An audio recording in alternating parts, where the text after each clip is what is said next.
Neptune also makes what is unreal real. Neptune will bring a glamorization of what it touches. You could fall into escapism, delusion, disillusionment. There is Icarus, who fell from the sky and had his wings melt. Leaders falling from power. This place in the chart is fire. This is cardinal fire. The United States could get the first female president. We're going to have a UFO alien religion or an AI religion. Somebody's going to create a cult around a particular... Hey guys, this is a big deal. Neptune, who I sometimes call the Great Enchanter, is moving into the sign of Aries for the first time, full-time occupation. He was tiptoeing last year for the first time in 164 years into Aries, where he's going to reside until 2039. This ingress or entry into the sign of Aries is going to happen on January the 26th. In this video today, I'm going to take us through the sky, show you some of the minor and major asteroids involved, such as Icarus, who falls from the sky with his wings that melt. We have the asteroid Pest on the sun. We have an asteroid that we can connect to issues or themes of Phoenix rising and resurrections. But we will look today at your sign, because, you know, you have a one whole sign house called Aries in your life, in your chart, and you will only experience this Neptune transit once in a lifetime. That's why it's a once in a lifetime header on this thumbnail.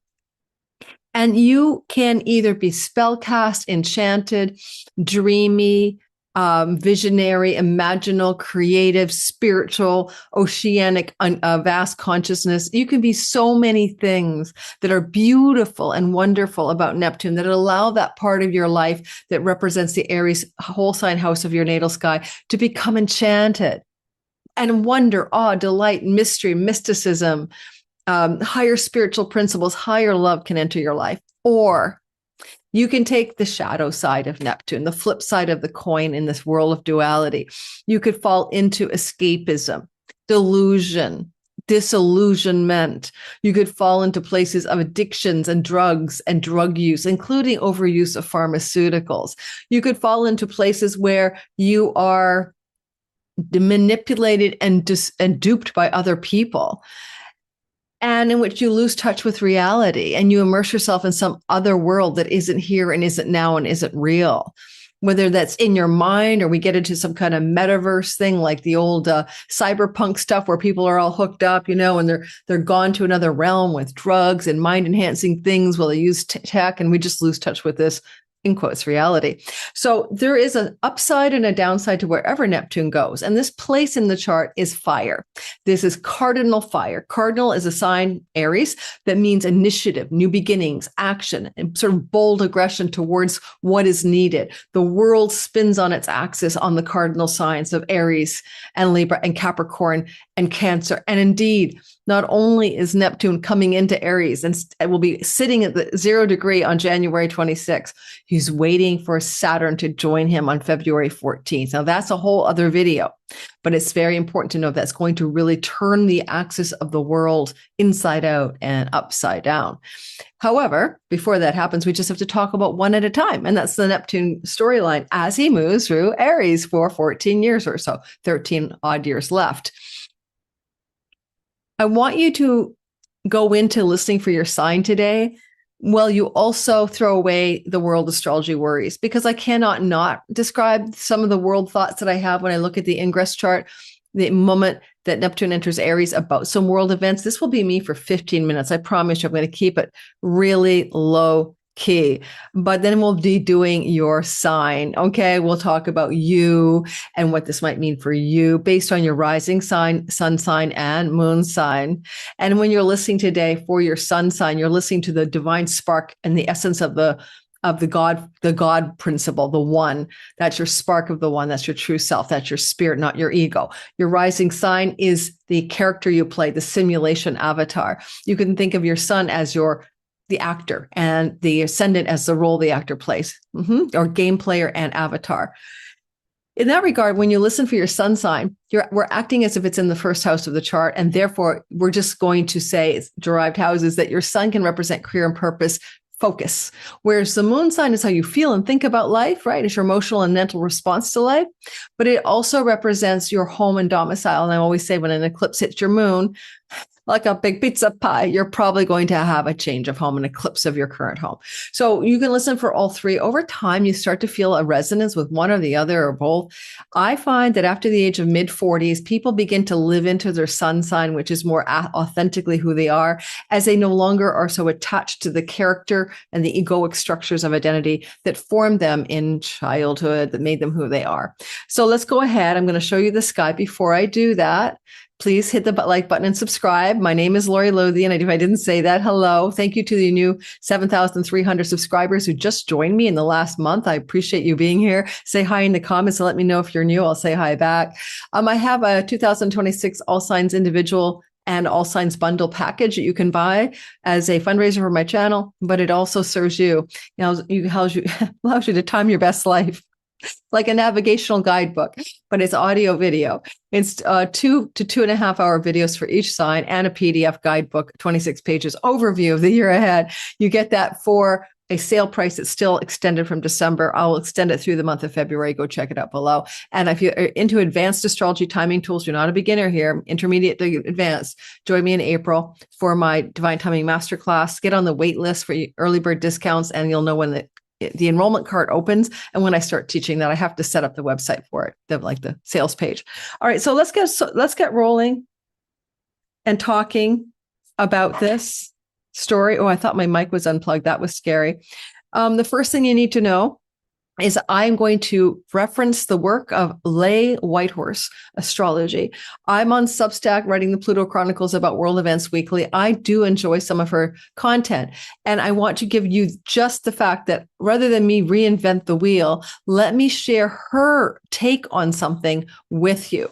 Okay, and what I want to share is how she came up with some keywords for Neptune in Aries. Now, to me, Neptune in Aries always glamorizes violence connected to war. And that's did happen during the Civil War. So we say the key word in the Neptune realm, according to Liz Green, is glamour. Neptune will bring a glamorization of what it touches. That's why Hollywood and movies and film industry and modeling are Neptunian industries. Photography. Neptune also makes what is unreal real. Neptune lays the tracks for the reality train to follow, quote by astrologer Caroline Casey. Okay. So there's some good things and some tough things with Neptune, but here we go. I'm going to show you what she's written because I like what she's come up with as keywords. And I just think it's handy. You can do a screenshot. If you're like, what the heck is this story about? Sorry about that mess. I did have it up there. Now I lost it. I think I just put her graphic into a file folder somewhere. You've got to be kidding me. Let me grab it again. Thanks for bearing with me, everybody. I do appreciate it. That might help, right? Here we have the picture I wanted to show you. I believe I am sharing. Praise the Lord. Let me make sure I'm sharing. I know this is the new Zoom not interfacing properly. I don't think I'm sharing. Not interfacing anymore properly with my system. I am screen sharing now. Okay, thank God. But I don't want to share my desktop. All right, here's some keywords for you, okay? This is lovely. She put the work together. She made her imagination work, Neptune, and she Lay Whitehorse Astrology. She has a YouTube channel. I'll put a link to her below and her Substack. A personal spiritual quest. Yes, spiritual Neptune, quest and search and adventure, Aries. The hero's journey, Aries. Spiritual warrior, Aries and Neptune spiritual. Martial arts, sure, why not, right? Martial arts belong to the sign of war. Neptune is the spiritual side of it, if you know, Kung Fu and all that stuff. And David Carradine, Grasshopper, there's a spiritual side to the martial arts. Okay, visionary leaders, you get vision, imagination, scope of vision in Neptunian energy. And then, of course, we have leaders who are Aryan. And there's two kinds of leaders, a Leonine, solar energy, and exalted. So that's just normal, like performers and leaders. And then you get the exaltation of the sun in Aries. So you get these visionary leaders, often military, but not always. Delusion or a visionary, what do you call it? People who are revolting or rebelling, movement makers sometimes in Aries. You got delusional leaders. Why delusional? That's Neptune. Religions. Yes. Okay. Well, religion is Neptune. It can be, right? He's the modern ruler of Pisces. And Pisces can involve spiritual ideology. And then we have the idea of something pioneering or new or never seen before. And that's exactly what's possible, I would say, when you get those planets together. New ideologies, new religions. And then you get these, and if anything, we're going to have a UFO alien religion or an AI religion. Okay, take your pick. Both are likely to happen. People start to worship AI. And I'm already seeing it. It is scary to say, but I have people who, I actually had a friend of mine from years ago, and I said, hey, would you like a little astrological guidance? Because I saw her post something on Facebook or something. And she says, oh, no, I don't need it now. Chat GPT told me that, I'm going to do this and that and everything. This is what's going to happen to me. So she's using it as like a prophet or a seer.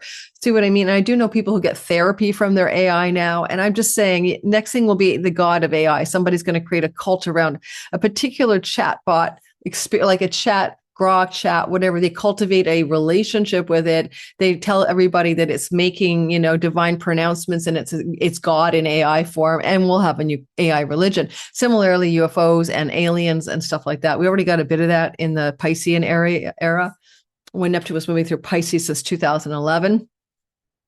Imagined creations, yes, imagination, create something new, Aries. Inspired films, inspired action, fighting to save someone or something, glorifying war, glamorizing war. Apparently, the way that the Civil War vibed out was the young men being who joined voluntarily in the first years of the Civil War believed it would be a big grand adventure and hand-to-hand combat like Mortal Kombat, but I didn't realize it was going to be gunfire and cannon fire and mass death and then they had to open up conscription in order to get more men to sign up, because word came back it was actually just horrific, not glamorous. So, I would say that Neptune in Aries also historically has led to periods around the world, not just the US, of enforced enrollment in war, otherwise known as conscription. And the United States has a bill on the ledgers as I speak to add to lengthen the conscription age to 65, up to 65 years old. That's something that's a little bit nerve-wracking. I'm going to be 2 more years, and I'm Canadian anyway, but all right. Inspired action, fighting to save someone or something, like, a just cause, fighting for justice with a spiritual ideology. You're going to say, rescue someone.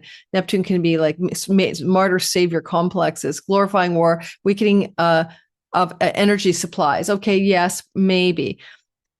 I kind of like pioneering of energy supplies as well, as we can move into more nebulous types of energy, like maybe quantum field or new levels of quantum physics discoveries, which would be kind of Neptunian, or getting new energy for interdimensional sources, invisible energy.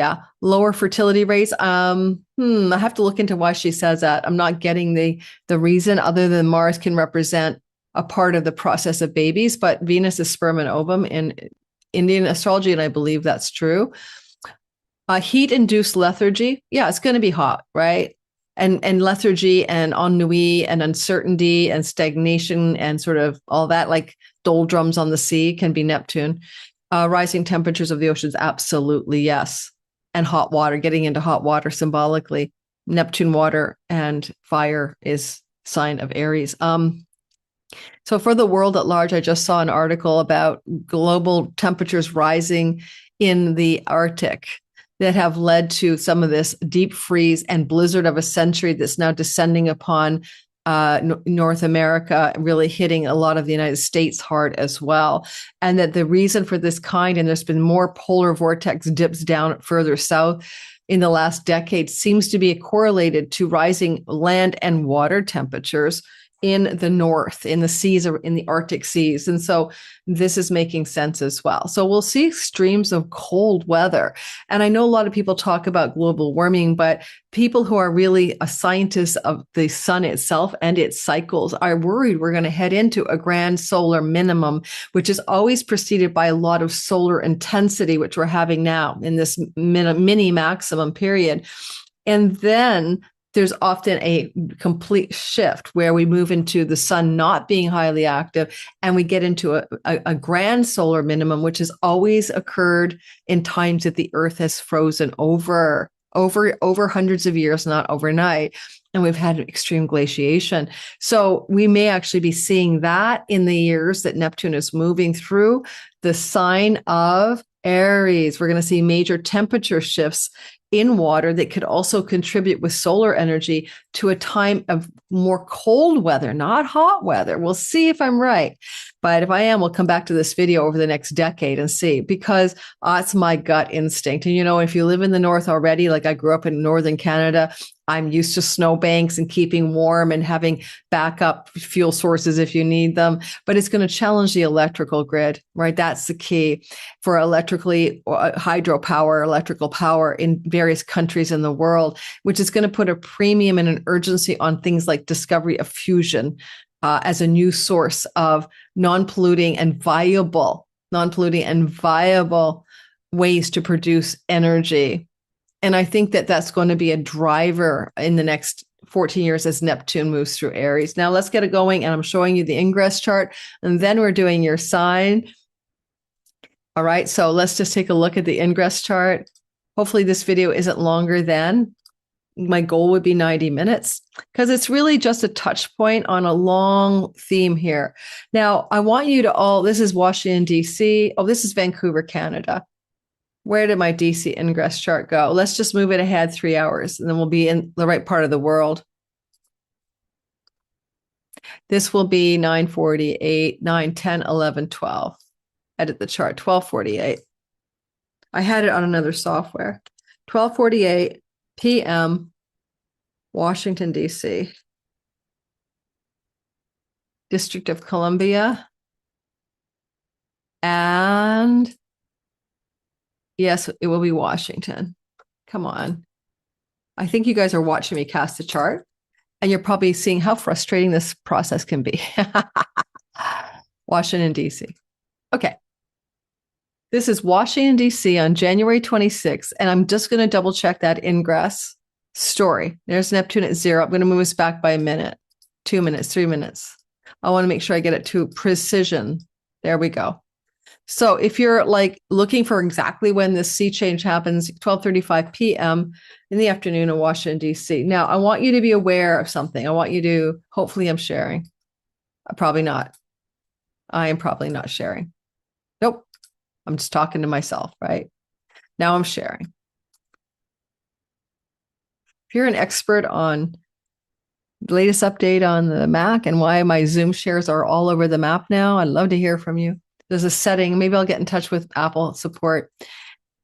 January the 26th, 2026. Okay. So I want you to be aware that last year we had a test run. We had a flavor of the new story that ends in 2039, which will be March of 2039. And the flavor of that ingress into Aries, the testing of it, happened last year, March the 30th to October 22nd. So March the 30th to October 22nd last year, you felt the vibration of this in your world. So when we do the all signs, I'll keep bringing you back to that.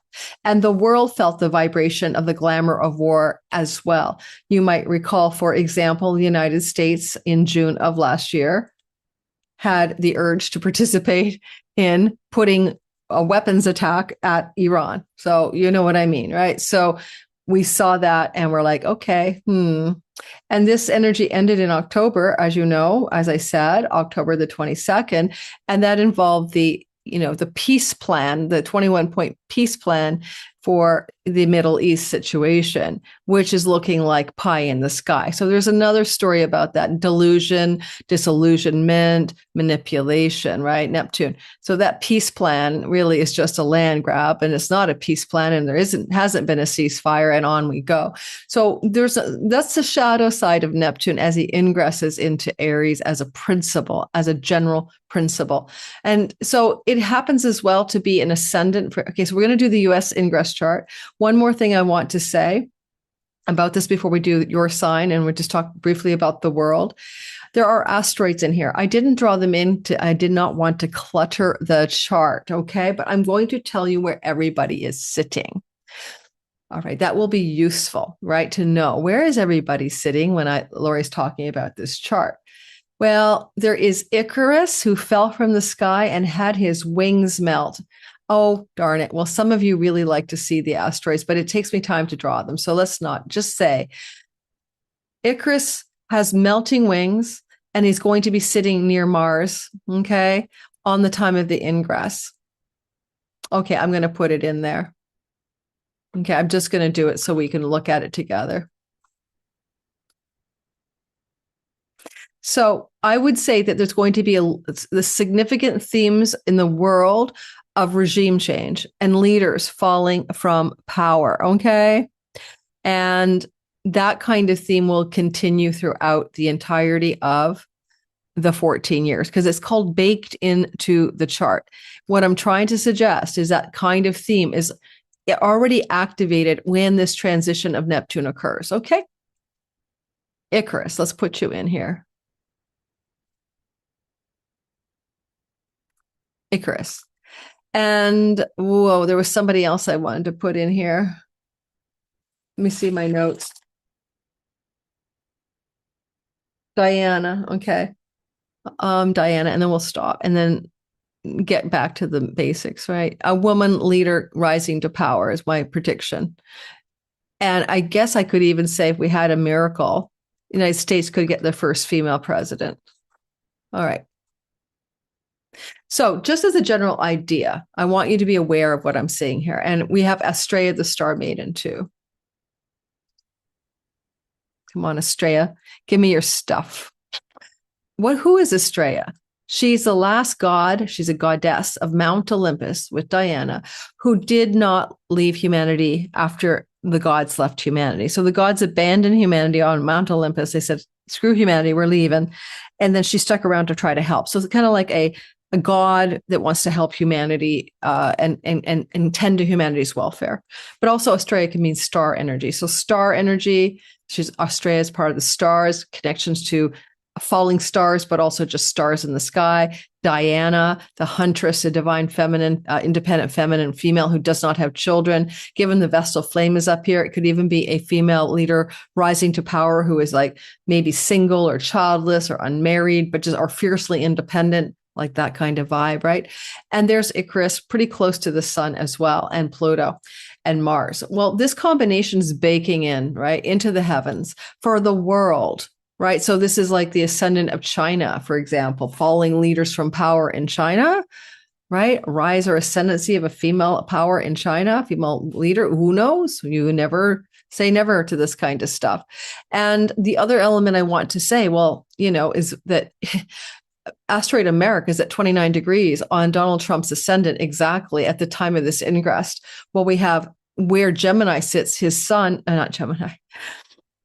Sorry, I apologize, where the ninth house sits in the USA chart of the ingress, okay, not the United States actual chart, the ingress chart flavors the United States with fighting brothers, right? Gemini, fighting brothers. I know it's like, that doesn't sound great, but this part of the chart also represents for Donald Trump in his natal sky, right? The Aquarius piece of the real estate relative to his sun, which we call a solar chart, making it Donald Trump's solar ninth house from his solar chart. So he's also possibly falling from the sky in the ninth house. Now, he could be falling from power because of his policies around the world. Ninth house is for a leader, political power, policy, interaction with other governments and other countries. So he's also got a little bit of damage coming through here. And then having, of course, the asteroid America on his ascendant is interesting as this ingress occurs. He's a 29-degree rising Leo, okay? This is also from his ascendant, a house of open enemies. And sure, maybe some of his open enemies and adversaries will have their wings melt and fall from power. Lots to say about that. Let's talk about Neptune. So Neptune moves in here into the 11th house of the United States of America's solar ingress chart. Solar ingress chart. United States of America is a Sag rising country. This is the house of entertainment, performance, performers, right? It's a house of fertility and baby making. There's something going on there.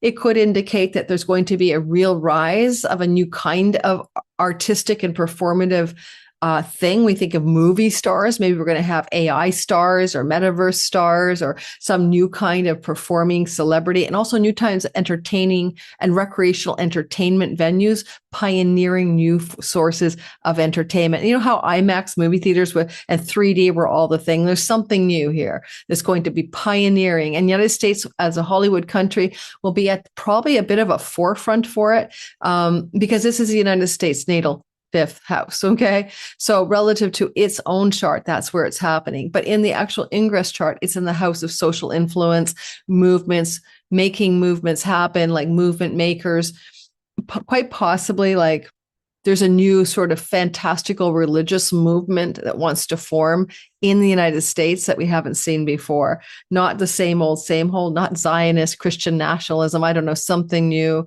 something different, maybe forming in the next 14 years as a religion. And because it's ruled by Mars in Aquarius, the sign of the water bearer, it also invites in aliens, right? It does. It really does. So we get back to kind of a euphoric new spiritual development community movement could come up, and it may involve certainly AI, of course, but also aliens. Uranus is going to be in Gemini later on, not yet. He's still here in the end of April. So it's not really baking in more AI. I think AI to me has kind of got more Gemini going on. I want to say, but Pluto and Aquarius is also connected to AI. So AI and alien religions may be coming through our storyline here for the US, and then it always kind of influences everyone else as well in some way or the other, certainly North America. And Icarus was on an island trapped with his dad, and then his wings melted.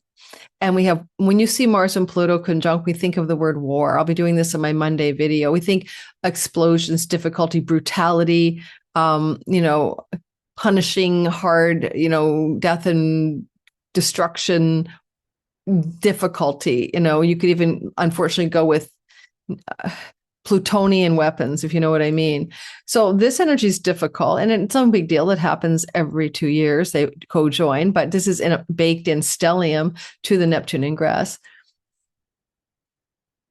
I kind of feel like the last thing I want to say about this energy here is that we could end up with a critical crisis regarding the word nuclear in the next year. It may de-escalate, very Bay of Pigs kind of thing, may even involve some saber rattling with Aquarian people and countries. And it kind of will also lead to the downfall of some world leader or some government body as well. And again, because this is the ascendant of China, it does concern me that this is also the old Taiwan and China story heating up next year, especially in April. Okay, there's a Mars activation in April for China. So we can see that coming. But it's also saying Neptune glamorizes all of this. Neptune sextiles all of this, is glamorizing it. It's making it seem somehow okay, like we're in a Star Wars movie instead of real people dying and real people suffering. That's what I want to try to impart upon you here.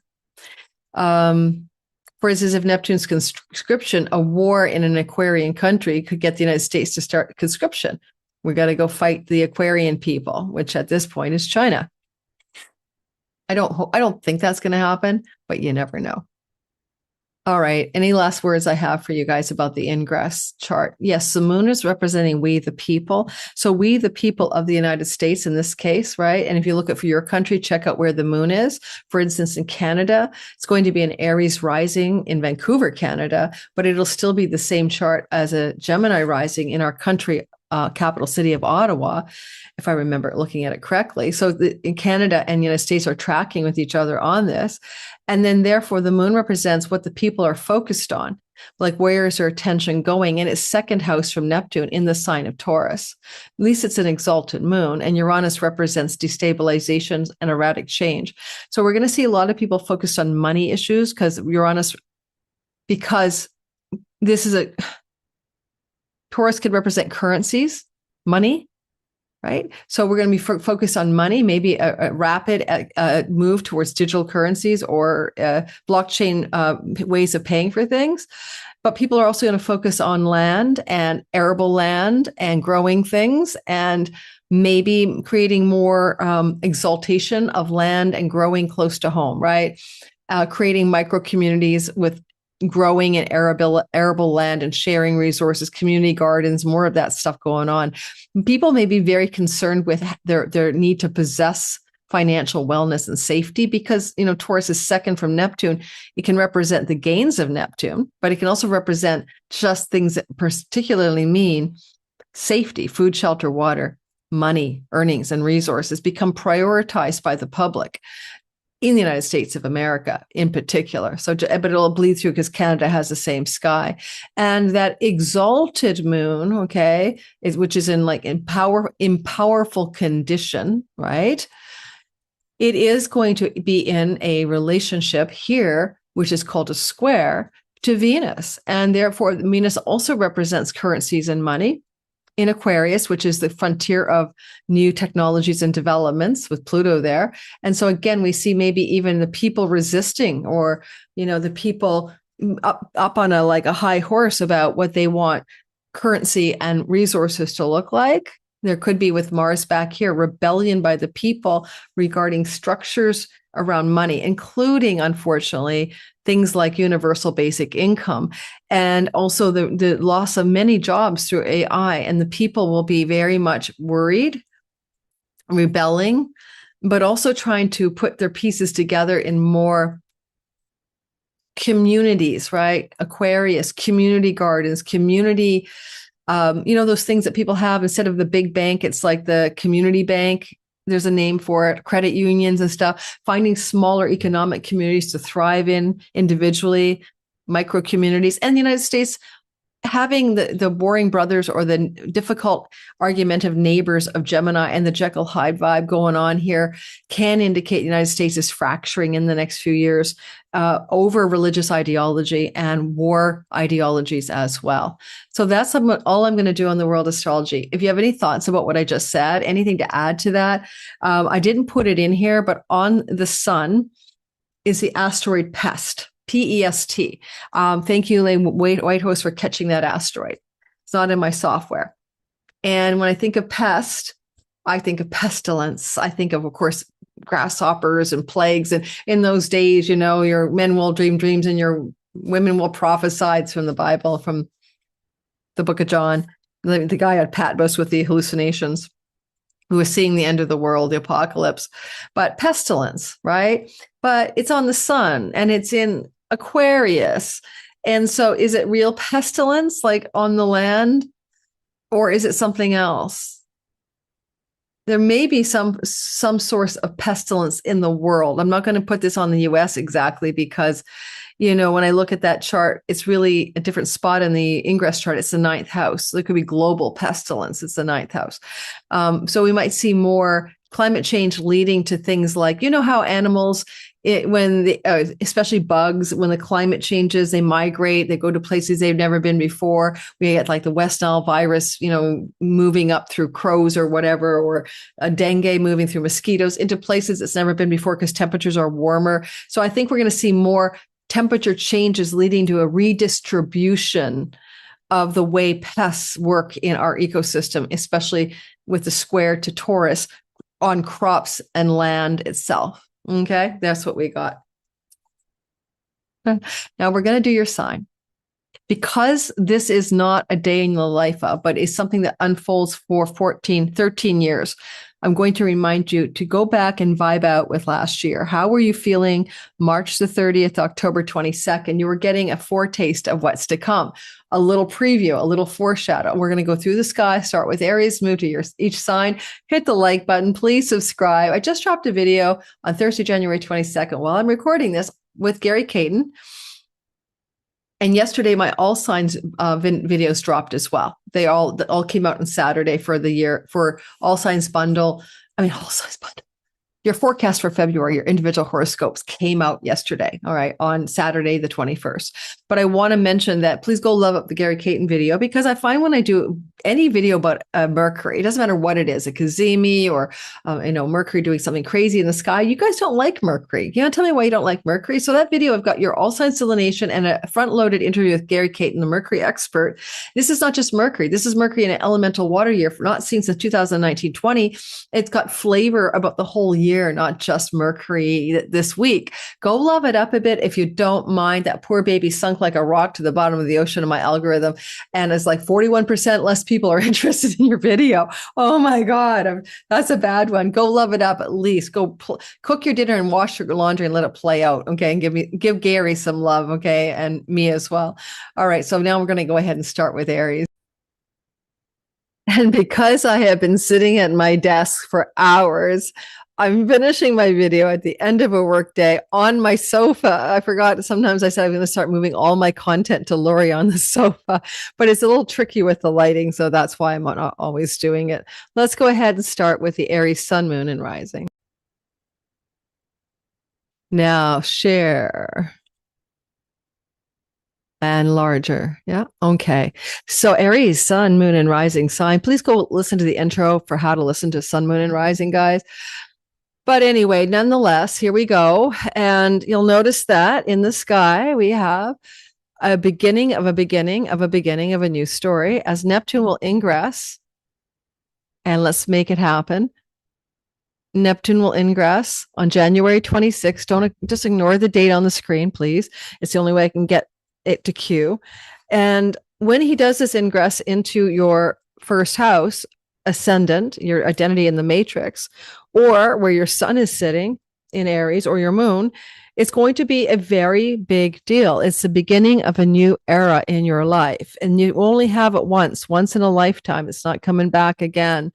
And this once in a lifetime vibration that lasts until 2039, you felt it before. You felt this energy very clearly last year on the 30th of March to October 22nd. And I want you to try to think about how those months unfolded. We can simply, to make it simple, right? April through to the third week of October. How was your life being changed in subtle, diffuse, dissolution and dissolving ways? Because if it is your Aries sun, likely you began to feel like there was like a kind of dissolving, melting, diffusion of what the thing is your career and work is meant to be in this world. You might even have had a feeling that you had to make some sort of change, and you weren't sure yet what that would be. More glamorous, more spiritual, more imaginal, more fantastical, more something that it already was. And you might have been dreaming about a change and visualizing a career change for the suns. But for the rising, your whole identity was shifting. It's like you were dissolving last year. And for you, your rising sign, this is an enlightenment transit. And it's going to be bothering the rising sign Aries, begging you to dissolve your fictional identity in the matrix and become who you really are, which is a spirit playing in matter. You're going to be asked to look at that possibility and how it might impact you, because it will, through till 2039. If you talk to any Pisces rising, they've been through the spiritual transit before you, and they've been through it from 2011 till now. So ask them how it went. I also would encourage you, if you want to explore Pisces risings, anything to do with mysticism, music, film, storytelling, creativity, higher levels of creativity. Your lens is going to lift you to that place where the artistic, creative stuff is going to go to a higher plane for you. You could channel archangels and aliens and whatever else you want. Neptune here makes you a bit like a visionary and a leader. So consider the idea for both the sun and the rising that becoming a visionary leader with new imaginal and spiritual cojones of some sort is a possibility for you. And ultimately, as well, the way you perceive the world is through the lens of Neptune. So you need to be careful. The downside of Neptune is confusion, delusion, disillusionment, addiction, losing touch with reality.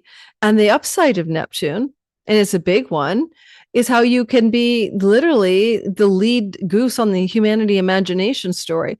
If you can believe it and dream it, you can create it. You have to believe it to see it, kind of thing. You have to visualize it. So your visualization powers can increase as well as your intuition during this transit. Now, one more thing to say here. Neptune moving through your first house for your sun and rising people will challenge you every now and then to take those rose-colored glasses off, where you're seeing the world through some kind of literal rainbows and unicorns, and you have to get more realistic. The good news is Saturn will join Neptune and help bring realism down to earth on February 14th. But be careful then between January 26th and February 14th that you're not kind of pie in the sky daydreaming and not being realistic about matters that are really important to be realistic about in your life during that short window in which you don't have Saturnian backup. If you're a moon in Aries, then that's how you feel and think about life. It's your thinking, feeling apparatus. So you may become very mystical. You may have visionary, mystical, and emotional resonance here. You might become a walking, mystical unit of some sort. Compassion, unconditional love are strengths of Neptune, and your emotions will lean towards forgiveness as well.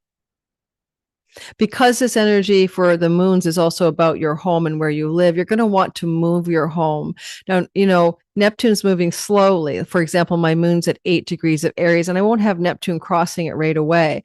But when Neptune does, for example, for your moon at the degree it's at, you want to think about where you want to live, and it's going to be asking you to find Neptunian places to live, places that are warm or hot water, places that have maybe mystical community or spiritual upliftment for you, and places that are also pioneering in an Aries way, a new frontier, a new place to go you've never been. I find too that Aries can represent the remote place because it's the frontier land, right? So somewhere that's quite remote, or it's not a high density urban environment, let's put it that way.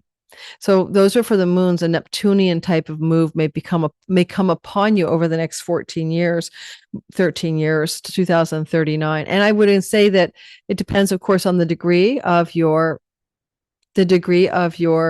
moon, sun, and rising, but it's still a theme that bleeds through all of your life, this yearning to move to some other place until 2039. It's just for you, Pisces, Aries moon, you need to know the degree of your moon relative to the degree of Neptune, right?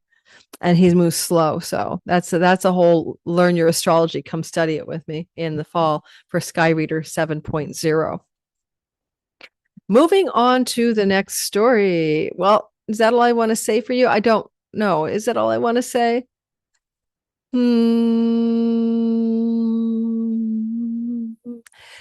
At the actual ingress, the stellium in the 11th house is enticing, right? What the hell is that about? The house of good spirit. It's career gains and it's making things happen to be a movement maker. But I do want to maybe address for all signs now that I'm here that Neptune is in a sextile to Pluto and in a sextile to Mars and the Sun. And to some degree, that's indicating to me that whatever's going on here has a backup chorus line of support. And as you are shifting in this next 14 years, you're going to continually activate the vibration of the 11th house. And so there's star, because it's baking in, you see. So star power, independent, fierce, feminine, taking aim for what you want in your career gains, being a rebel, being determined with supernatural willpower, having a sacred duty, finding joy and enjoyment and community in the work you do. And I'm very much likely that for some Aries, you're going to be quite well known as a leader of some movement, especially the Aries sun and or rising, listening to this in the next 14 years. And you'll have a huge amount of people supporting you, a backup team. People want to help you, lift you up, and get behind what you're advocating for as these 14 years unfold.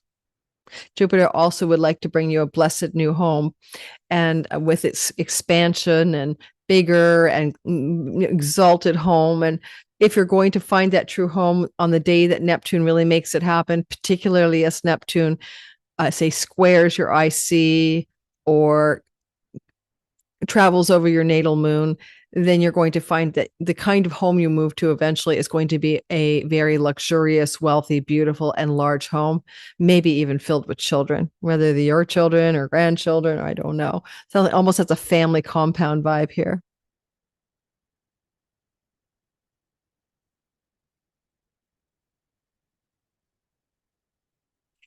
Taurus, sun, moon, and rising sign.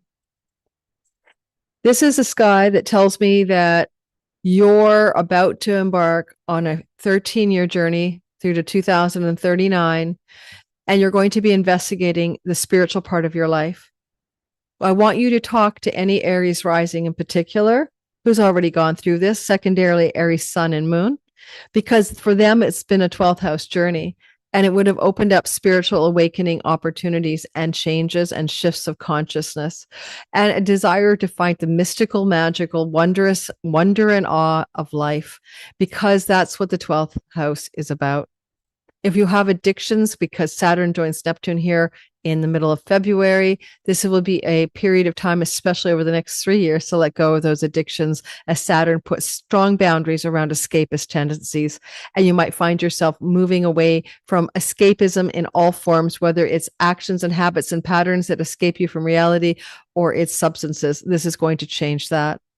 You'll notice that Neptune in the 12th house can be really good for you if you want to make money with Neptunian things and borderless revenue.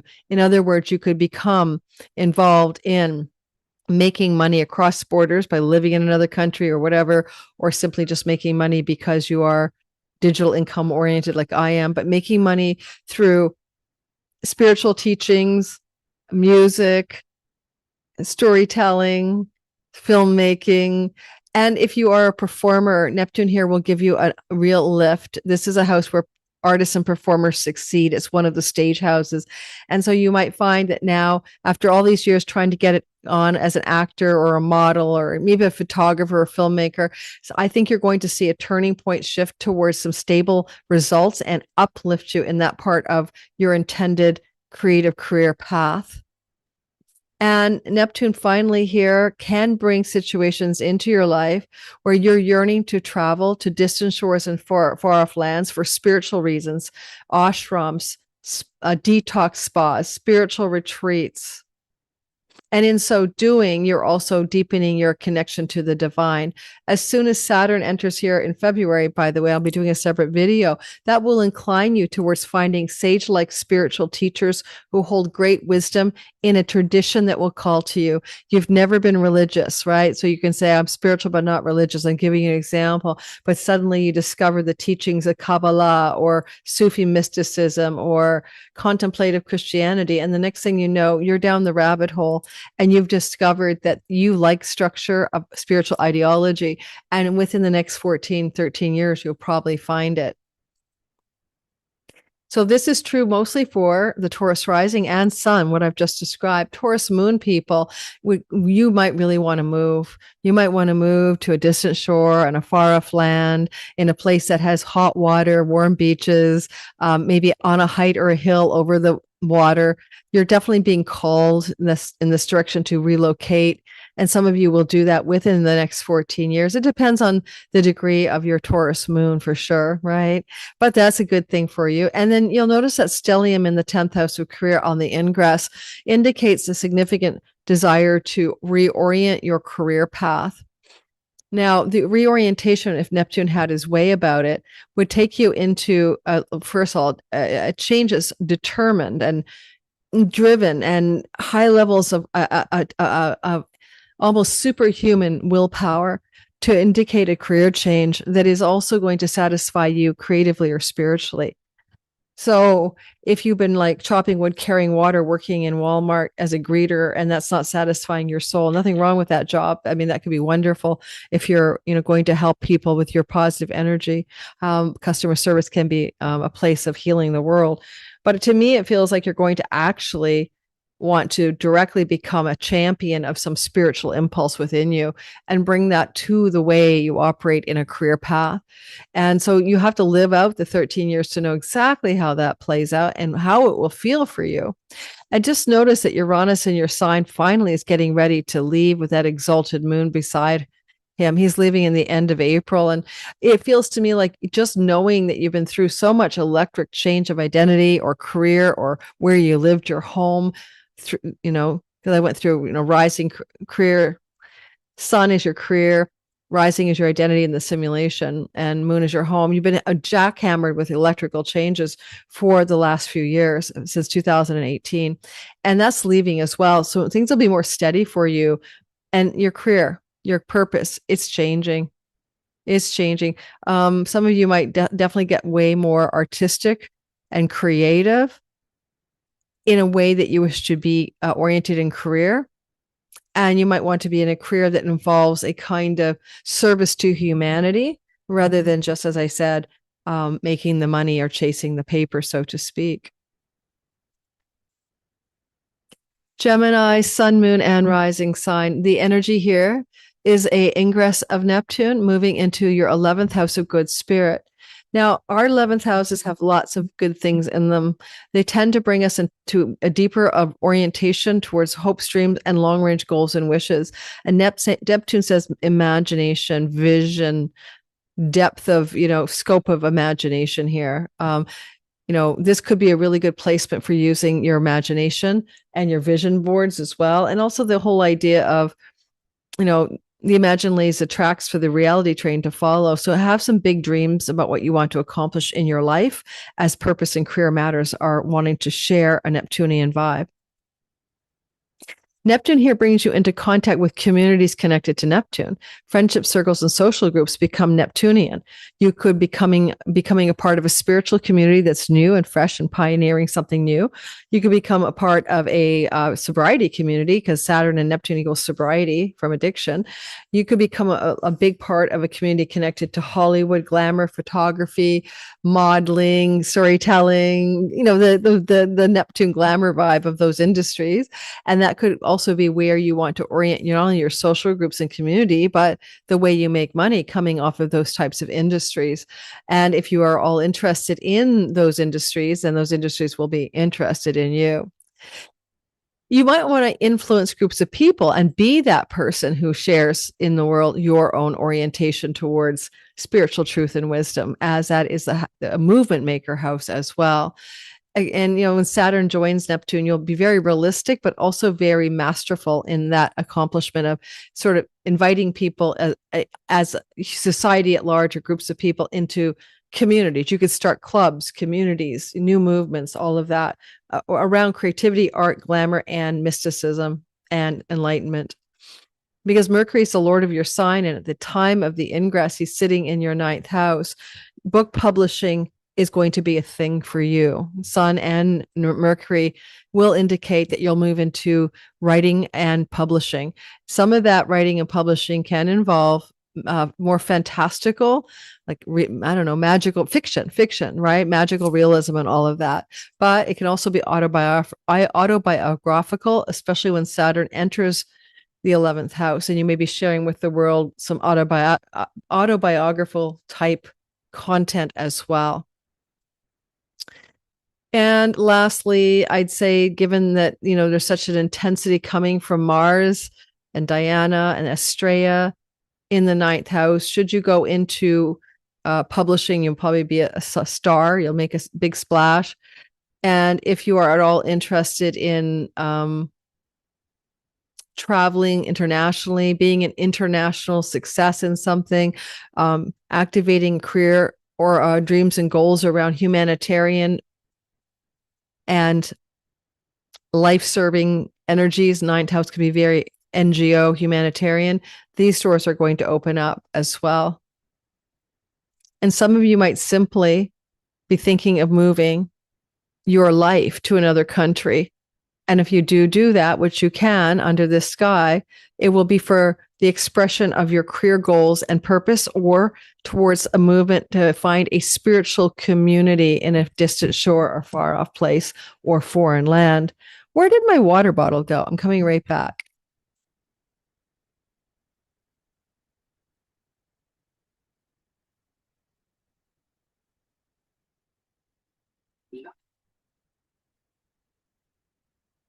I found it.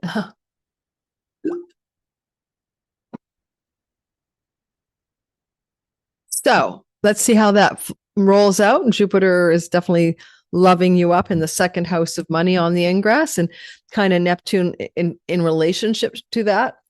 Neptune is witnessing it, right? So there's an eyeball on it. So you might also see an increase in your earnings as you dream into your long range goals and visions, something that's not just idealistic, but with Saturn's participation, practical and masterful. And that could also, upon doing that, increase your success financially as well over the next 13 years.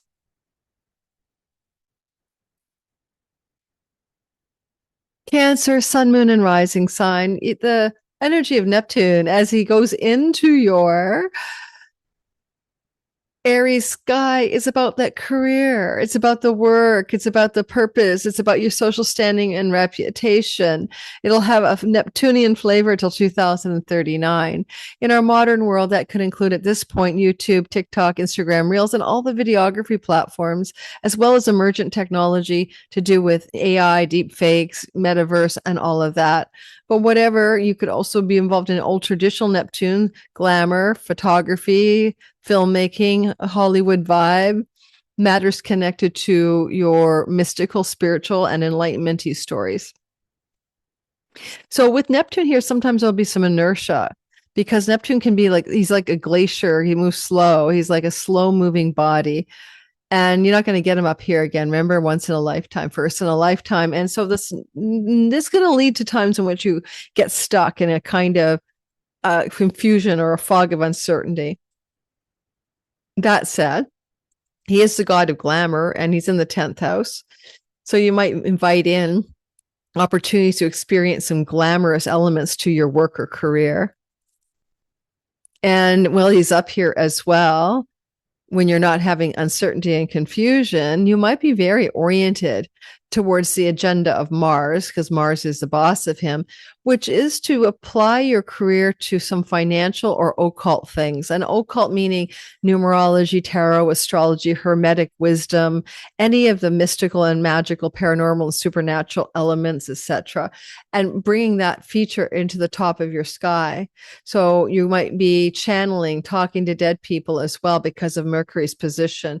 You might also just want to bring more awareness of that money that you make from your career doesn't have to be dollars for hours, and that you may start to make money through pursuant techniques and stuff like pursuing royalty income, ad income, derivative income from career, where it's not you serving and employed or making money from the hour by hour wages, but other sources of money making endeavors. You have a stellium in the 8th house, like J.K. Rowling, and she's a trillionaire. And so that whole sign 8th house stellium is going to potentially bring a great deal of wealth to you. I have to say, with Venus there as well, but you have to go Neptune in your career. So storytelling, fiction writing, Hollywood, movie making, spiritual enlightenment guidance for others, especially teaching, guiding, and healing others through enlightenment tools. That's Chiron Neptune on the ingress. So you're not going to get all that stellium of riches more than likely in your life. Maybe you could be working in sometimes Neptune can be connected to the oil industry. Unless you're working in the oil industry, then it's likely to be more of the mystical or the entertainment industry or the imaginal realms industry, in which you are going to then make all of this energy happen.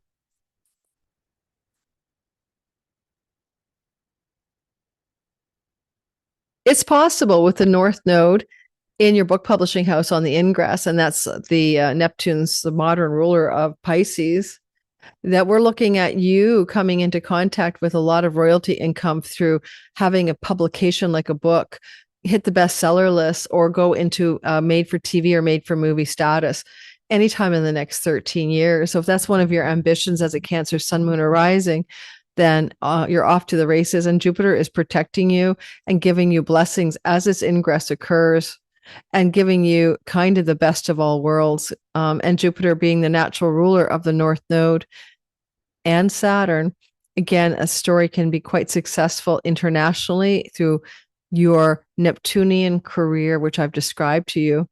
Take your pick which side of that Neptunian career you're most engaged in. You're ruled by the moon. And when the ingress is occurring, because you're a lunar being, the moon will actually be in Taurus exalted with a wealth star Algol Uranus combination. And you could have some increasingly shocking and erratic up levels of financial well-being in the gains of your career, including fame, recognition, and extreme levels of prosperity in the next 13 years. Let me know how you feel about that. Does that feel like it could happen to you? Also, you're ruled by the moon, and exalted females will help you in the next 13 years. They will come to your aid. They will be there for you. All right. They want to rely on exalted mother figures or females to be there to help support your career ambition and success in the next 13 years. Lean on friends for favors in high places. Leo, sun, moon, and rising sign. Well, Neptune has ingressed into your 9th house of God. He's a religious nut anyway, martyrdom and sacrifice. You got to be a little bit careful here, because even though Saturn will give a little dose of realism mid-February, add 3 years, you could find yourself going down a rabbit hole of a religion or guru or a spiritual cult. So be careful. So Leos, be careful you don't do that. Warning, warning, warning. Especially when even Saturn is there. Saturn is like the wise man in the sign of impulsive, reckless youth. So you may not see clearly that the teacher you think is the best things in sliced bread, the guru, the spiritual guide, is full of shit, So be careful on that one for sure. And the other thing about that is Neptune is moving into your 9th house. And so that is a place where you can achieve certain things. And one of them would be, and if you want to find out how that operated, always ask the sign before you, right? I've been reminding people, but I'm not always remembering. So, people who've gone through that ingress of Neptune for 14 years, starting in 2011, into their 9th house, where your Cancer rising friends and family. So Cancer, sun, moon, and rising. So Leo, sun, moon, and rising. Now it's your turn. The energy is really important if you want to publish anything in the book publishing industry, because that's what Neptune's doing up there. He could do that for you. You might write original, inventive, pioneering, genre-breaking, genre-bending fiction, or stories, or histories and documentaries or something. You could definitely use Neptune in your 9th house, though, for something to do with the word international and foreign. Okay. And because there is a Mars activation from your 7th house, some of you may relocate your home to a foreign country in the 13 years ahead. And it might also be connected to long-term love relationships for the reason for the move. The energy of Neptune here is fantastical for your alignment to educational paths that serve your soul, that bring you in touch with a deeper essence, and could be creative, artistic, going to school for filmmaking, acting, modeling, performing, music, and any kind of higher education in particular, but even skills-based education, like shorter course duration learning, will be of a different order than you've done before. And I might want to mention, I wasn't always covering siblings, but this is the house of the sibling 2 older than you, for example, and they may be going through a lot of mystical and transcendent experiences in the next 13 years. One of the things I like about this, Neptune in your 9th house, this is a house of truth and knowledge and wisdom. And Neptune is stuff that is mystical and spiritual. And this is pioneering or adventuring or Indiana Jonesing in Aries. And you might just find yourself doing that, uncovering the next tranche of the Dead Sea Scrolls, going off to foreign temples and uncovering the Ark of the Covenant or something. So there's a bit of that going on here. If you're not writing about it, you could be doing it. Okay, you could be investigating that. Be careful in the next 13 years with lawyers and judges, because Neptune can confuse the situation. You get a judge or a lawyer saying, you can win this, you're on top, this is a slam dunk. And I don't think so, especially in the next 3 years. Be avoidant of legal and lawsuit energies, avoidant of it. if because you might not see in the next 3 years the big picture, and you might be deluded by people around you legally. Also, be careful with your dad. This can be a father figure. Chiron, health challenges, medical issues, and Neptune is dementia, right? Or foggy brain or mind that's dissolving. So if you have a parent that's eldering out, yes, we could talk just senility, dementia, Alzheimer's, those sorts of things could happen here. That's just what it is. Like, nothing else I can say. It's just a thing that could show up for you. And, with the sun, the exaltation lord of this in your 7th house, some of you might get into a relationship and fall in love and go off to a foreign land. I mean, move to your person's country, or you could actually become involved in a very profound and marriage-oriented long-term relationship with a foreigner in the next 13 years. And that wouldn't surprise me at all, really. Give me a minute. And the moon is exalted in your 10th house. And so there's a big focus on succeeding in your career by virtue of the publishing industry, international spirituality, enlightenment, teachings, gurus, and on we go. But it also may indicate some financial gain from a eldering parent. In one way or the other, it could be a parent that's passing away, or a grandparent, and having some financial gain within the next 13 years under those sorts of circumstances. In this case, it could also indicate a grandparent as well, and coming into money from a grandparent or an very eldering parent as well. Okay. Oh, sorry. Virgo, sun, moon, and rising sign. It is a story for you to pay attention to, because we have Neptune in the 8th house, which will open up your psychic abilities to the max.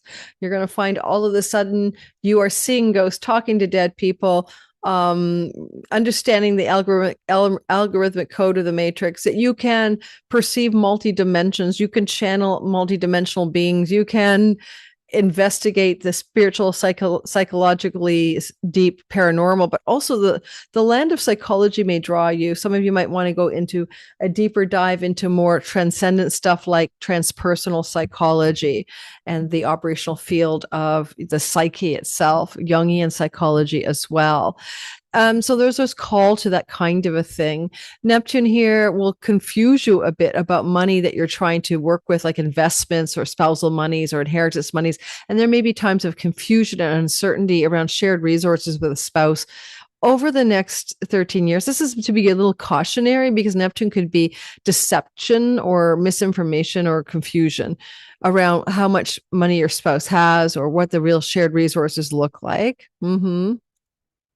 However, with Saturn there for 3 years, beginning in mid-February, you're going to give yourself some permission to be realistic about those monies and put new structures in place. I like Neptune in the 8th house. If any of you wants to get involved in money-making endeavors that are not a paycheck or earned income, residual or passive through film industry, book royalties, anything like that. Royalty income, ad income, passive resources, passive income. Mars is bossing this around, and he's also in the work house. So different kinds of money being made through livelihood that doesn't depend on that paycheck alone. Once Saturn joins Neptune, which will be in mid-February, add 3 years, then you're also able to engineer a new income source from consulting work or entrepreneurial work that's much easier on you and doesn't require a lot of waging dollars for hours and hard work. With that stellium in your 6th house, though, when Neptune ingresses into the 8th house, you could come into some situation financially, some financial situational change that does include inheritances as a possibility. And that could also help you pay off debt and make significant changes in your career direction, like quitting a job and taking some time to find out what you really want, because you have some extra money to backstop you as you investigate something new. There's a strong premium on higher education. Some of you will say change a career, quit a career, shift a job, and a lot of you will want to go into skill space or higher educational learning. Okay. And so there is a call to educate that comes off of this. If you've always thought, because you're older and you've been to school, I want to go back and study something, then this will open the doors for that over the next 13 years. So it's a longer story than a one and done, but it's baking into the sky the possibility for that to happen. I do want to mention lastly that you could turn around health challenges connected to addictions pretty successfully, starting on January 26th with even greater potency on February 14th at 13 years, and really make a complete I don't know how to say it, like spontaneous recovery from addiction or something like that, letting go habits and patterns of addiction, escape once and for all. End of story, complete and done. Libra, sun, moon, and rising sign. Hey guys, the story is interesting, isn't it? Neptune has gone into a place. Always ask the sign before you guys. I just did Virgo. You need to talk to Leos about everything I just said to you. Libras, you need to talk to Virgos about everything I'm about to say to you. Okay, so they've already gone through this for 14 years before this time frame. So if you're a Libra, now you have Neptune in your 7th house. Unfortunately, if you're a single Libra looking for love, this activates the idea of you do not see the person. You get in touch, you see a glamour across the way. They look beautiful to you. They look captivating, but they are mentally ill. They're an addict. There's something wrong here. You have to be really careful when you look at love and long-term committed love that you put on a pair of non-rose colored glasses. The Virgos learned this lesson the hard way. You have to be careful. If you are already in a relationship and Neptune will be here till 2039, then it brings Neptune to the relationships you have already. Neptune can, yes, it can dissolve something, but Saturn is going to concretize stuff in February. So between February and like April of 2028 and this February, there's a lot going on in your significant long-term love house. For example, if you were with a mentally ill person, they might be recovered from their challenges, find the right treatment. Or if you're with an addict or someone who's a drinking problem or drug problem, they're going to be in recovery mode and succeeding most likely with the Saturn Neptune energy over the next 3 years. If you want to offer Neptune to the world, then you're offering glamour, you're offering enlightenment, you're offering spiritual upliftment, you're offering unconditional love. Otherwise, you're peddling drugs, right? So take your pick, or you're peddling misinformation, or you're peddling things that you're duping people. So most of my followers aren't that type. Now, Venus is the lord of your sign, and this whole Neptune thing's bossed by Mars, and they're both in your 5th house, which is artistic, creative, and entrepreneurial stuff. So I'm encouraging all of the Libras who want to bust out and be their own CEO, business person of their company. They want to do more art and creativity and fun, enjoyment of life. That's what is going to look like as you see that stellium in the 5th house, and you'll offer to the marketplace clients and audience stuff that's authentically generated by joy, enthusiasm, inspiration, whether it's creative, artistic, or entrepreneurial, into the public, which is where Neptune goes. If you don't have a YouTube channel, Instagram, TikTok, you need one. It's time to start your channel, because that's what Neptune can bring you great success with the audience and marketplace. Even if you're shy, this could be very successful. And you've got 13 years to figure out if I'm right. The moon is also playing a role, as the moon is second from the 7th. What you generate for your clients, audience, and marketplace can land you in a chunky money success story financially. So you need to consider this could be by being on YouTube, Instagram, or offering the glamour, the inspiration, the enlightenment stuff to the audience. You're going to increase your chunky money resources. Your gains will be significantly increased. It is about also the lord of your sign, Venus, right, in the house of romantic love, and Neptune in the house of committed love with Saturn. I wonder if this is going to be either and or a signal of grandchildren coming your way in the next 13 years, or a very profound, dynamic, intense romance that wants to meet you in this 13 years ahead. With Mercury, Venus, you could also be, interested in men or women, no matter what your gender is. So your sexual preferences can be kind of more fluid. And you might also find yourself wanting to transform your reality through like big love, higher love, unconditional love, and soulmate love stories. You're not going to settle for anything that's just everyday ho hum and drab. So those of you looking for love, the big loves want to come into your life. Funny enough, if say you're looking for a relationship and you don't have kids, well, you could end up with somebody who has dozens of children. So if you're like not someone who has children, you might be welcoming in other people's children, even other people's grandchildren into your solo lifestyle. So you'll see what I mean. You'll get back to me and you'll say, oh my God, you were absolutely right. If that's going to happen, that's likely happening before 2028 April, because we want Saturn's participation here.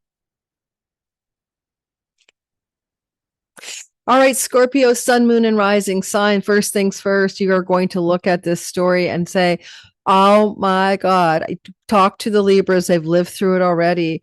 My work has gotten Neptunized. Neptune, what's your dream job? Do you want to work in an industry that Neptune's involved in the next 13 years? That could be YouTube. That can be mysticism. That can be enlightenment. That can be glamour, Hollywood, filmmaking, storytelling. In your case, with Jupiter in the 9th house, book publishing, music industry, international success. Sounds wonderful, doesn't it?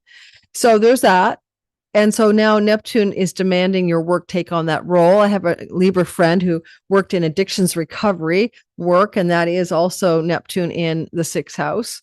Drug and mental health and addictions recovery issues, but also she created a YouTube channel. She wrote books. She's a shaman. She opened up a whole other side hustle of the shamanic realm and the mystical realm in her work, and won awards and wrote books that succeeded. And so I'm just saying it's not one or the other. It's both. But in a practical way, the pharmaceutical industry could call you. You might want to be a pharmaceutical rep. You might want to work with mind-altering substances, such as plant spirit medicines in your professional capacity. Because Chiron here is a shaman, you might become more shamanic in your work. You might become a healer, a teacher, a guide, a shaman with a mystical bent.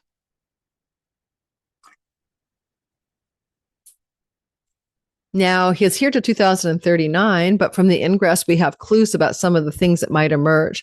By becoming more Neptunian in your career, you exalt your career gains, second from your 6th house. So your career from the job and work and livelihood perspective indicates a huge likelihood of some really significant career earning success or reaching out to the audience and succeeding as well. But just literally second from your 6th would be the money you generate from your career, Exalted Moon and a wealth star algal Uranus. So by following the Neptune impulse, you could really up-level your money directly by how you reach that audience marketplace career and gain money from it. Mercury is witnessing it, and he's sitting in your 4th house. Venus is witnessing it, and she's sitting in your 4th house. Mars is the lord of your sign, and he's witnessing it from the 4th house with unstoppable determination conjunct Mars.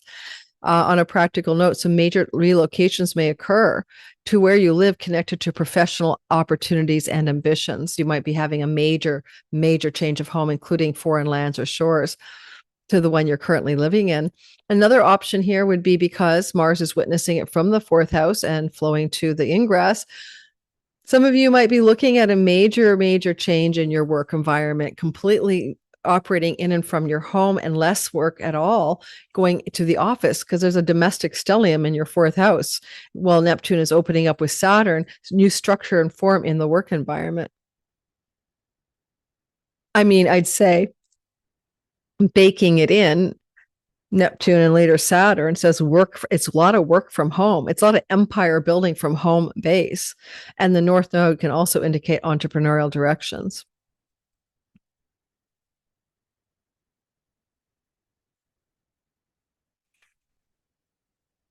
It's possible with the 6th house representing indebtedness, debts owed, literally and metaphorically, karmically and financially. and Mercury being the inheritance sky, and the sun being legacy wealth from family of origin, father figures, or mother figures. No father figures. I'm going to go with father figures. Really, it's just father figures.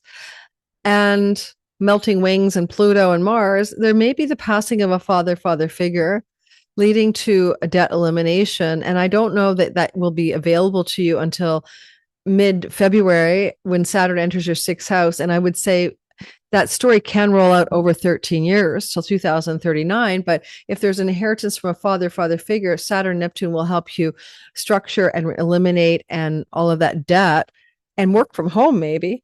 But that could happen, especially in the next 3 years until 2028 from this ingress. So that's a possibility I see for you as well. I certainly see you very busy in your home life. Okay. And a father figure can be a grandfather, an elderly uncle or elderly parent, but I see a father energy, I don't see female energy in this ingress chart for the inheritance stuff.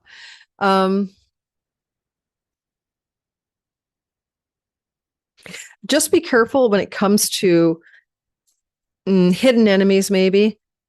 But more so, I'd say be more careful with pie in the sky, delusional ideas of what's possible regarding your career and your debt elimination stories and health challenges.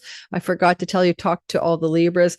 You could have nebulous health challenges that no one can figure out when Neptune's here. Saturn can bring you structure and form to figure it out and realism. But the good news with Neptune here is you can find drugs, of course, even allopathic drugs, even pharmaceuticals to heal what's wrong with you. But also Neptune is hypnosis, mesmerism. You can get rid of addiction, self-undoing patterns, and health challenges using imaginal mystical techniques, shamanic regression, soul retrievals, and also hypnosis. And so you can do a lot of miracle, magical ways to deal with health challenges. A lot of Libras have probably already got that under their belt, especially Libra rising, and they can tell you all about it.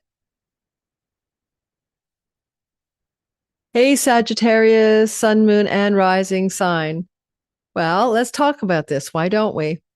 You need to talk, of course, I should have said this at the beginning, to all Scorpio, sun, moon, and risings, they've lived through what I'm about to tell you. They've been through this already. You're going to have Neptune in your fifth house. And that is children, pregnancy, love, and romantic, engagements, falling in love. It can be creative, artistic, and entrepreneurial as well.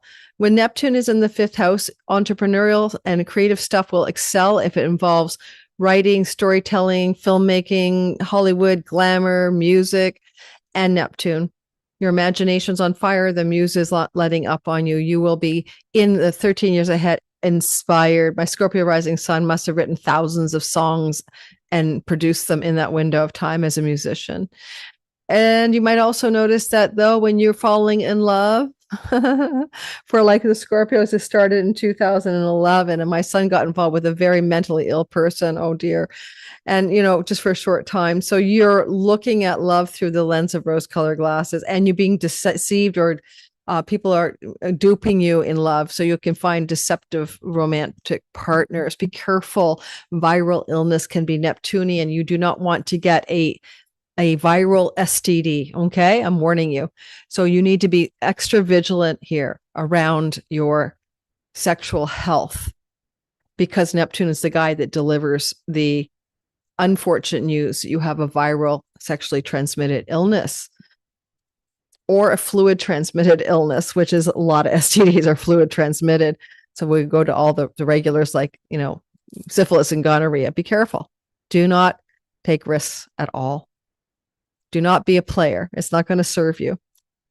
You also could meet a soulmate in the next 13 years. You might find a dream partner, your divine counterpart, your twin flame, all of that. Now, that's the delusion, and that's the possibility. There's some good news that Saturn entering into your fifth house will stabilize some of the illusory properties and give you more clarity and realism than normal.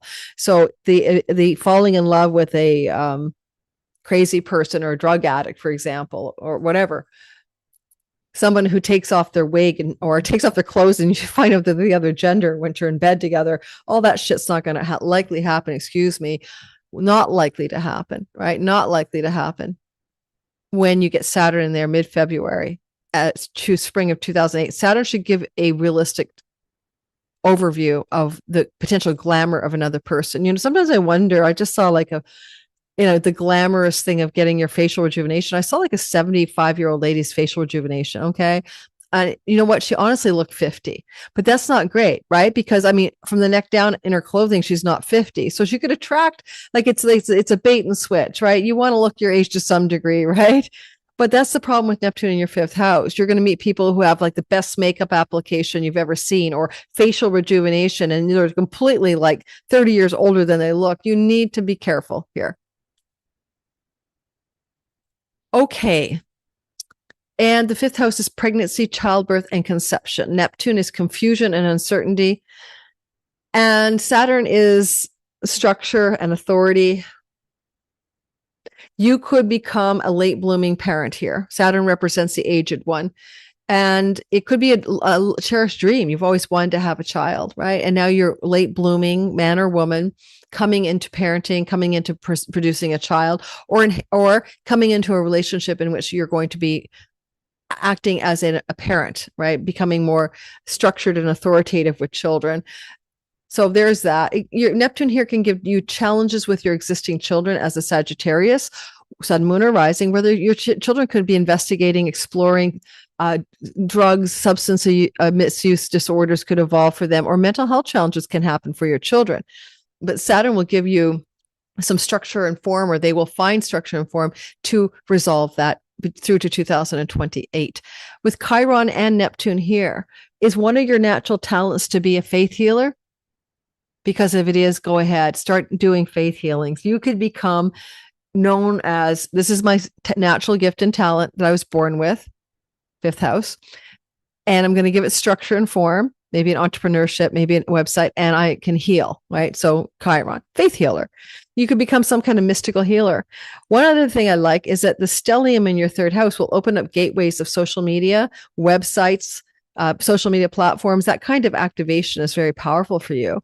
And if you wanted to start an entrepreneurial business on YouTube, Instagram, or any of the videography platforms, and you have the stellium flowing from the third house, the answer is yes. This is good for you. Yes. Mars is in that stellium. He's telling Neptune, hey, we're going to work here with Venus in the third house of adding some glamour and some excitement to online marketing, selling, teaching, communicating, and writing. Similarly, if you don't do the online world, this could also be just doing things in your local neighborhood connected to entrepreneurial and creative artistic businesses and entrepreneurship and talents. And finally, you are ruled by Lord Jupiter in your eighth house. He would like to exalt your chunky money from fifth house storylines in Neptune's version of reality. Your kids could be very financially supportive of you, or you could see their finances improve. You might also find yourself falling in love with somebody in which, by becoming a couple, your shared resources are enormous. This person may have a lot of money, or by combining forces together, you both do. And so new love and romance can increase your overall shared resources wealth significantly. So new romance for you singletons, this would be coming together with somebody who has a financial contribution to the shared resources of the coupledom that you would create, and significant resources at that. All right, let's go ahead and do the next sign. All right, if you're a Capricorn, Sun, Moon, and Rising sign, this is the first time in your life you've ever had the movement of Neptune for 13 years, till 2039 March, through your fourth house of home, property, land, and real estate. With the Chironic wound bugging you here since 2019, you have not been feeling like you belong, or you're at home, or on purpose, or whole in wherever you have been living since 2019. The belonging wound is here. The mother wound has been worked on to be healed, and on we go. And now it is Neptune's story to invite you into something different. This could, at a simple level, mean a change of home, especially mid-February when Saturn chimes in and supports Neptune for a new structure. This could be building a home, renovating a home, okay, gutting a home, but new home, connected to Neptune in Aries, a remote place, a far off place, maybe a hot and warm place, maybe a pioneering and rugged move, connected to maybe sloping hillsides or overlooks or cliffs, connected to Neptune's water desires, so hot water. So maybe also a place in which the temperatures can be quite high, maybe seasonally, but when they're high, they're high. And yet you also have Saturn here. So you want a long game, you want a structured place, you don't want a short-lived adventure. You want to stick the landing. So you're not wanting to gallivant as much as you want to settle. And you might want a place where you can experience a degree of isolation or aloneness for your spiritual pursuits.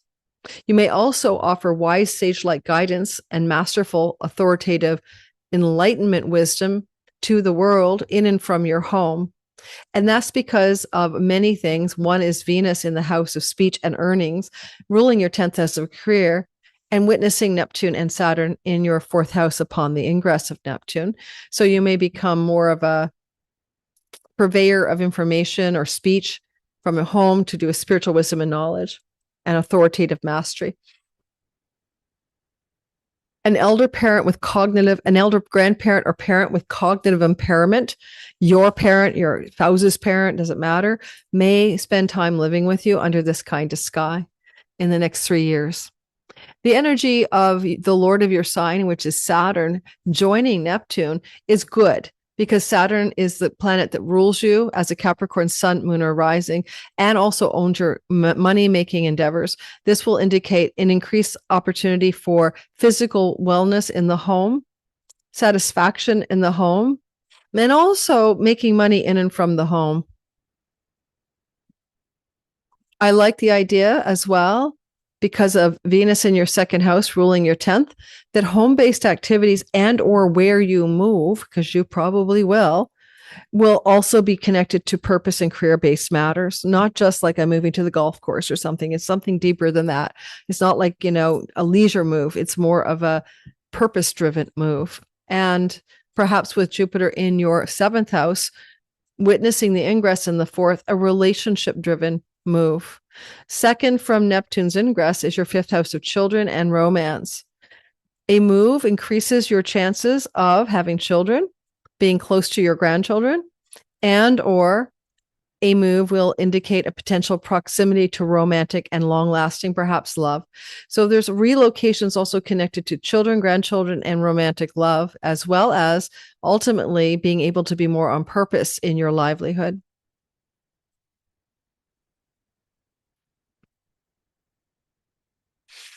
And Capricorn, because you have that Mars-Pluto determination in the 2nd house baked into the sextile to Neptune, and then, of course, Saturn joins in. Stamina, endurance, unstoppable willpower, and determination will be a part of how you operate in making money connected to probable relocation. Or even like reconstruction, like Saturn here can be like the labor force, the laborers, right? And you might have a new structure for your home, building a second room for an office or an outbuilding for an office or that kind of thing, where you can really get that thing working with unstoppable determination that you have a space in place in a home to work, for example. And I don't know, that's kind of the vibe I'm getting most of all here for you guys.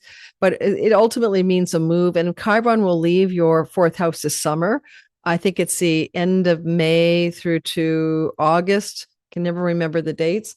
But he'll be gone for some of the summer, and the wound will be gone about the home. And then he comes back again and doesn't fully leave till 2027. You're not quite done with Chiron yet, but this chironic wound element is getting ready to leave. And it's exciting that you will feel at last like belonging in the home is not the issue. Then Chiron moves into your house of children and romance. Oh dear. Well, I'll leave you to that. Okay. If you want to talk to Sagittarius's friends who are Sag, Sun, Moon, and Rising, or go back and listen to the sign I just did for Sag, that's what they've already gone through. They already lived that story. They've experienced what you're going to experience, you see. And so they might be a good resource for you, having lived through it once already. All right, I'm an Aquarius rising, high sun, moon, and rising people. Our story is that we're going to experience the ingress of Neptune into our, excuse my language, into our third house. It's a writing house. Arms and hands are used here. It's also social media. Neptune is YouTube, Instagram, Reels. It's also connected to our ideas, and it's also connected to writing, teaching, marketing, selling, and learning. All of that becomes Neptunian for us. We might want to talk about spirituality, mysticism, interdimensional realities, or experience or share that or teach that or learn that. We might be more active than we ever imagined in the social media videography platform arena. And we might also find ourselves yearning to create, with Saturn's ingress in February through to 2028, structure and form for writing. And we want to write, we've got the possibility of both autobiographical, historical, or fantastical themes in the writing, including fiction.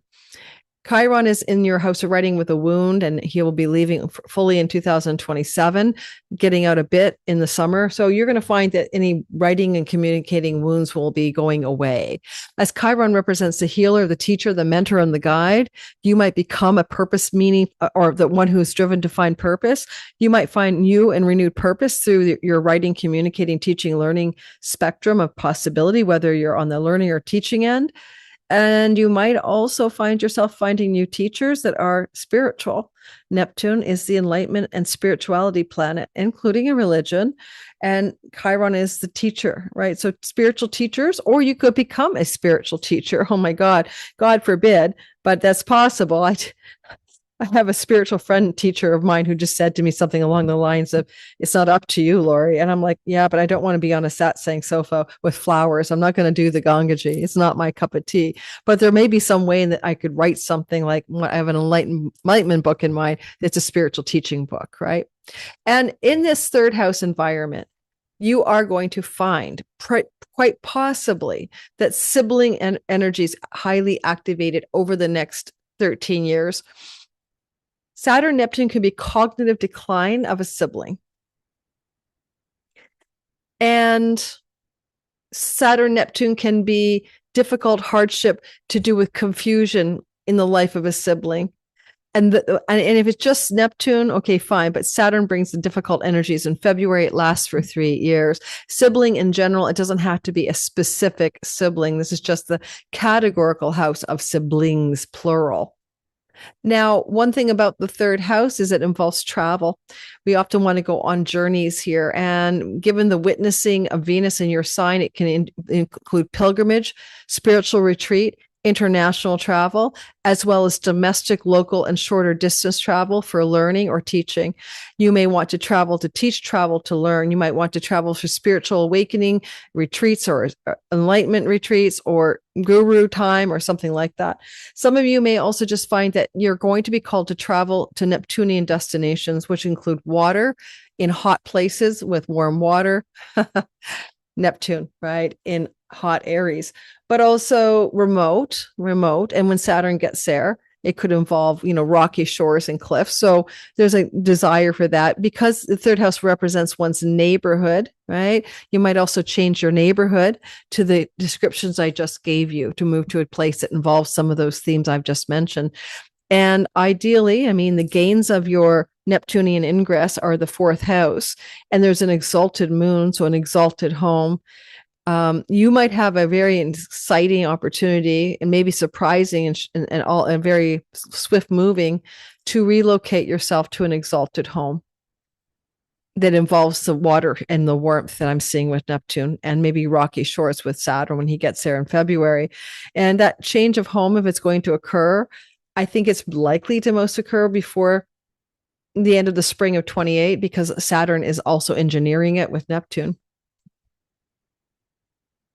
And your ruler is Saturn. So he's doing you a favor, right? He's trying to help you find the right hood, the right zone, the right neighborhood, the right local community to really align with your spirituality, your creativity, your art, and also the temperature and climate that you really want to live in.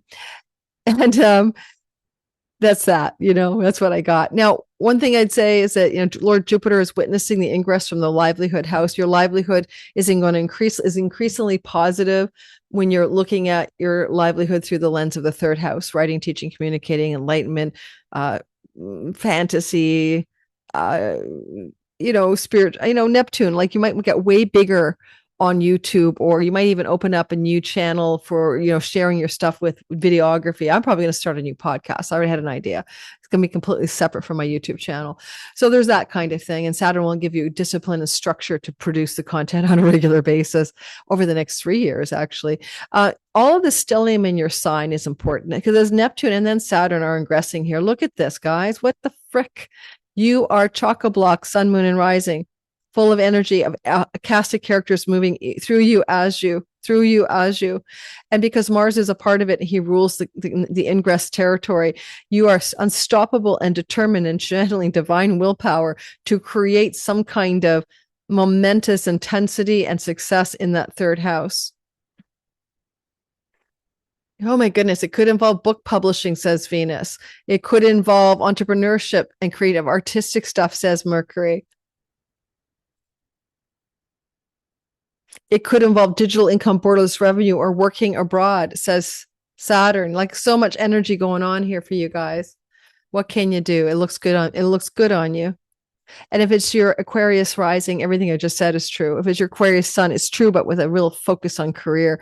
And Aquarius moon, of course, you're really focused on, where do you really want to live? Okay. So you guys are really looking at the relocation story most intensely. If you want to know who's gone through this before and talk to them, find a Capricorn sun, moon, and rising person to chat with. They've lived through the Neptune ingress already, and they can tell you how it felt for them moving through their third house. And finally, Pisces, sun, moon, and rising sign, not last, not least, but best and always best. What we got going is enlightenment is happening no matter what in your 12th house. As enlightenment, God moves into your second house. A stellium baked into your 12th house of enlightenment, moksha, the big spiritual liberation, alcohol and addiction recovery, getting rid of bad habits and patterns, being super creative and solitude. All of that stellium is looking at the ingress of Neptune by sextile into your house of earnings, money, voice, and vocation and calling. There's no two ways about it. You're going to try to make money from stuff that's very interior.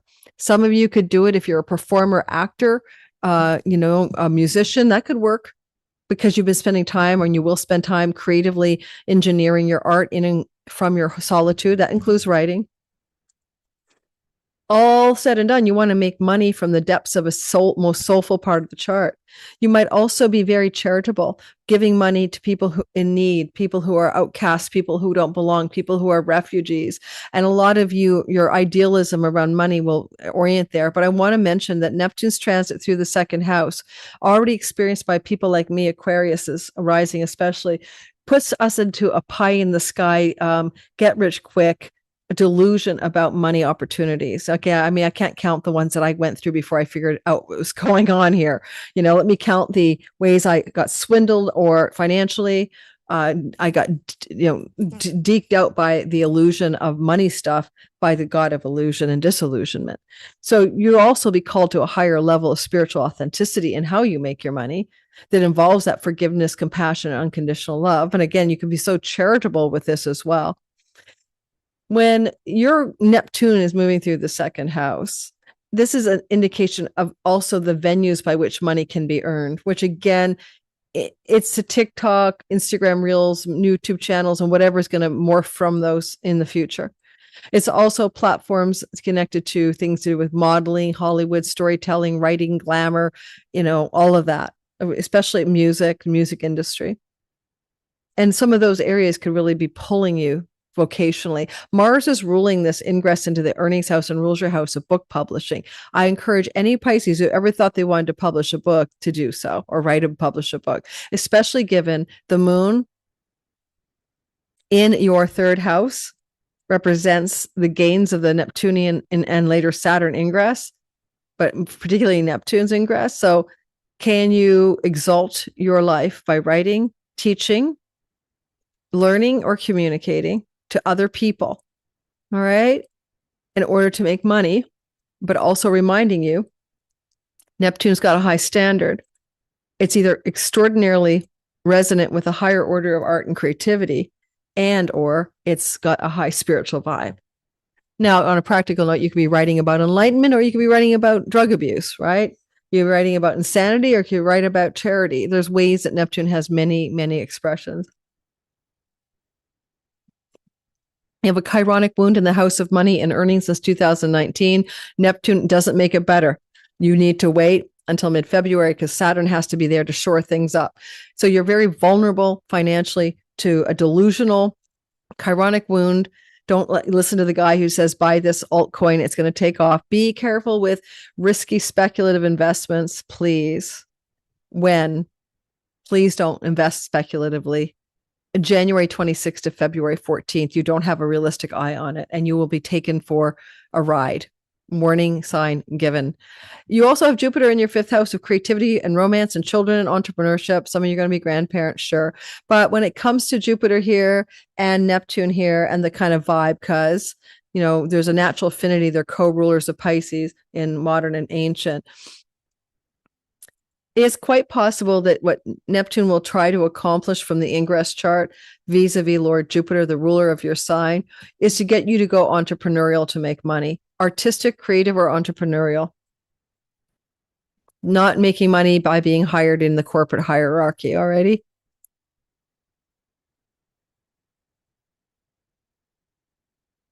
Your speech can become Neptunian, which is enchanting, glamorous, mystical, charitable, kind, compassionate over the next 13 years. And Neptune can be associated with music, and some of you may begin to develop some kind of musical voice ability, and Saturn will be the structure. So if you wanted to take voice lessons starting mid-February, add 3 years, I think you'd be surprisingly successful in cultivating your voice, whether it's for speaking effectively or singing. Your voice is going to be a highlight, and you might create new structures around how you speak, the way in which you speak, as well as the way in which you earn money, of course. Chiron is a healer. You could make money as a healer. Neptune is faith and religion. You could become available to earn money by being a healer. It doesn't have to be a physical healer, spiritual healer, emotional healer, psychological healer, but money making through healing modalities, including hypnosis. You could become a snake charmer. You could become a hypnotist here. I wouldn't harm you to do something like that, but you could also become available to earn money as a more mystical or spiritual or faith-based energy regarding the word healing or teaching other people. Chiron, guiding, mentoring, healing, and teaching. Already. Thanks for listening. I think I covered you.